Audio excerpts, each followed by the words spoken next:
a new type of camera. What's really interesting about this as a whole is that if you've watched any of my content for a long period of time, you know a few things about me. One, I like to film a lot of my stuff on iPhone. I've done it for many years. There's always a fun exercise of limitation and also point proving that you can do virtually anything and everything on your phone. But also just because I'm such a fan of point and shoots and how far those technologies and those advancements have become. And now with the iPhone 13 and 13 Pros, you have almost like a whole new range of options that you can just film and play around with. Starting with a simple point and shoot with no proper lighting, no anything except a software feature called cinematic mode. And that's what this is right here.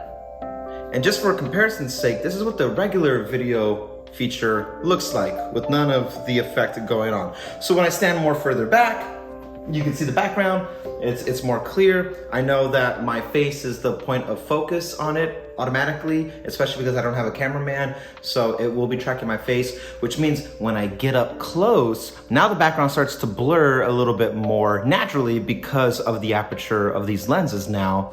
And when you get really, really close, now you can really tell that this is, well, one, a clean image for 30 frames at 1080, but also, this is a smartphone, my God. But this is what it looks like, completely unfiltered. Again, no proper lighting, no anything.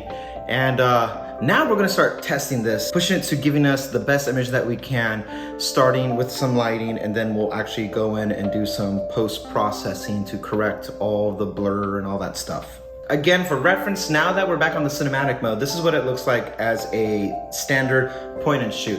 I'm doing this as an experiment just to see what the A15 chip is doing, what the post-processing is happening with the dark. The room is naturally darker now. All the light is going on over here except for my main light. So this is what it looks like when it's trying to naturally bounce it out. Yes, I am aware that you will see fuzziness in this form. You can see it on my head, but we're gonna try to fix that. So let's get to that part. After turning on this light right here, now this is what it's looking like. And just for your point of reference, this is what I'm looking at. I'm just looking at a camera here, and we are filming everything with the iPhone 13 Pro.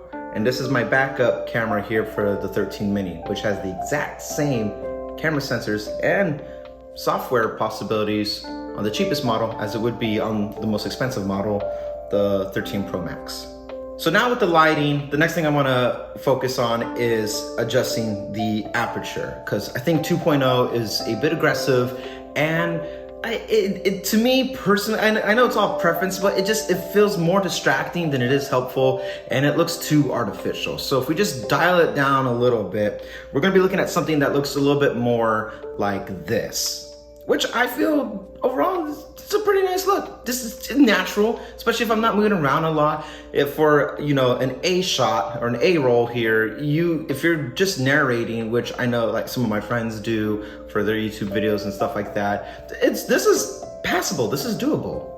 Again, just for reference, I just want to show what the regular video mode would look like without the software bokeh happening. And this is what this is. And I don't really control this. I can only control it, again, as I get really close to the camera. Now you can see the background starting to blur out a little bit more. And then when I back up more over here, it is becoming, everything's kind of blended in here. So this is what the regular video looks like. Now the next thing we're going to do is edit all this footage together, and we're going to use LumaFusion on the iPad Pro.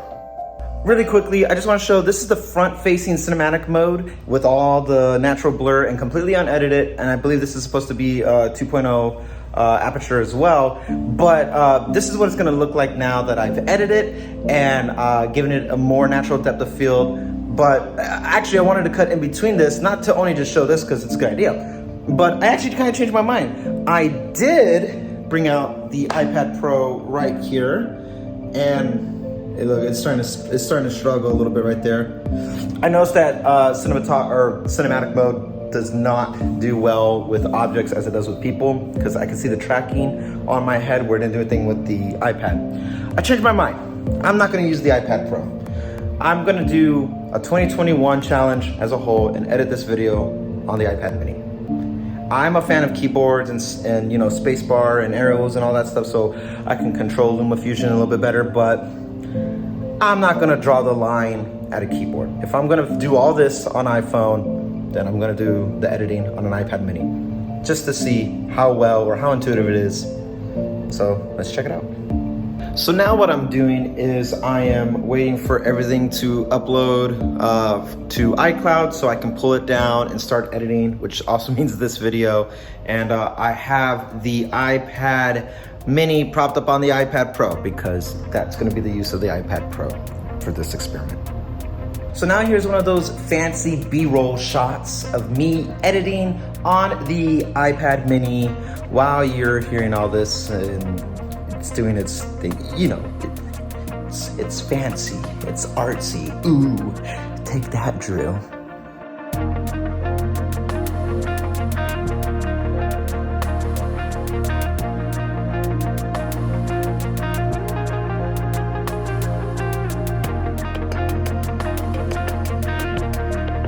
And there we have it, guys. We have filmed everything using an iPhone 13 mini, using an iPhone 13 Pro, or using an iPhone 13 Pro Max. And this has been a really fun experiment. And we did it all, edited in LumaFusion on iPad mini.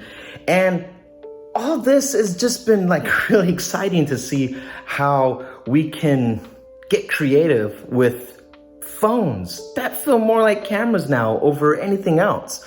And I know we still have a long way to go before these things will replace real DSLRs, mirrorless cameras, and all that stuff, dedicated cameras, but this shows how far we've come just now.